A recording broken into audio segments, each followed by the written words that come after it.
In this episode, you'll discover how reconnecting with your Ikigai can help you conquer imposter syndrome during career transitions. Welcome to the Midlife Reinvention Podcast, a podcast helping women in career and life transitions achieve clarity on their next steps so they can transform uncertainty into an energizing next chapter. I'm your host, Kavita Ahuja, and the founder of It's My Time Now Coaching. If you're wondering what's next in your career or life, you are in the right place. Through solo and guest episodes, you'll gain practical tips, tools, and inspiration to help you uncover blocks, gain confidence, and be, do, and have what you want. I rediscovered myself after the age of 50, and I know you can too. It's my time now to help you do just that. I'm so excited you're here. Let's dive in.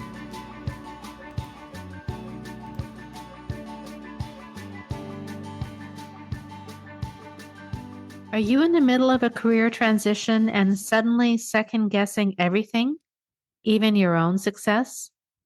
You're not broken. You might just be on the edge of something powerful.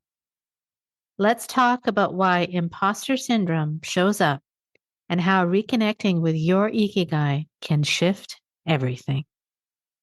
Hello, and welcome to another mini episode of the Midlife Reinvention Podcast.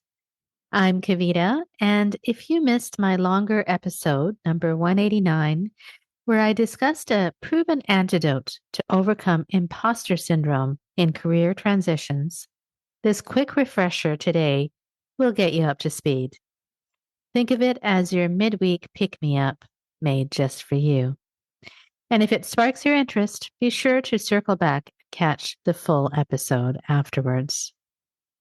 If you're going through a career transition or a transition in other aspects of your life, maybe you're transitioning into a new job, letting go of an old role, or navigating new relationships, most importantly, the one with yourself, my reminder to you is to welcome these transitions with excitement rather than fear. Change can be challenging, but it's also a chance for growth and reinvention. As we go through these many transitions in our lives, it is normal to feel the fear, but also feel like you may be an imposter.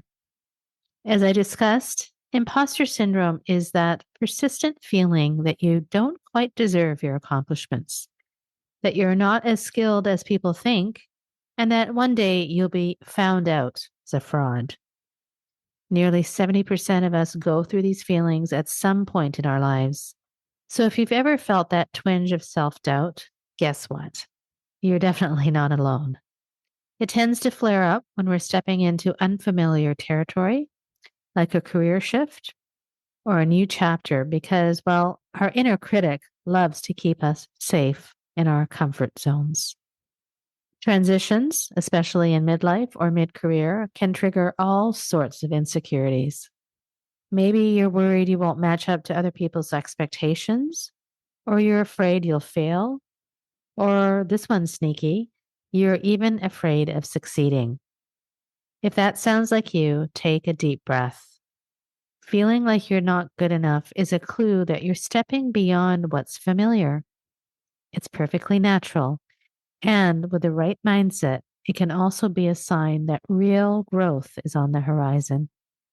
As I dive into this deeply, remember this. A powerful way to tackle imposter syndrome is to reconnect with your Ikigai, or your reason for being. That means asking yourself questions like, what do I genuinely love doing? What am I good at? What does the world or my community really need right now? And how can I earn a living or create abundance with these gifts? When you discover that sweet spot, my friend, it's like a supercharged confidence boost. You realize your skills and passions do have a place in the world. I talked about one of my clients who is a brilliant scientist with 2 PhDs who found herself paralyzed by self-doubt. And once we dug into what really lit her up, which was art and music, she reignited an entire side of herself she'd been ignoring. Next thing you know, she's sharing her artwork, playing music, and even finding new meaning in her day job. Talk about a life giving transformation. That's what happens when you live in alignment with your true purpose. So, if you're feeling stuck, if you're questioning your worth, or if you're worrying about other people's judgments, know that you're not alone. Imposter syndrome is often a sign you're right on the edge of a breakthrough. When those doubts creep in, gently remind yourself that you wouldn't be feeling them if you weren't doing something brave, something that matters to you. So, for a more in depth look at how to overcome these nagging fears, you can also tune in to episode 187, where I speak with an expert on this, Laverne McKinnon. We take a closer look on how this phenomenon shows up, why it's so common, and how to spot the different ways it can disguise itself. Now, before I wrap up, I have two quick favors to ask of you. First is to share your story. I'd love to hear about your own struggles with imposter syndrome or any other challenges you've been facing during your career or life transition.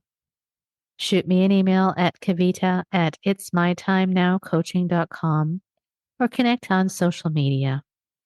Your story might just encourage someone else who's in the same boat. Second thing is to explore my online course. If you're ready to dive deeper and uncover your own Ikigai step by step, I invite you to check out my online course. It's designed to guide you through a journey of real self discovery so you can tackle whatever's next with confidence and clarity.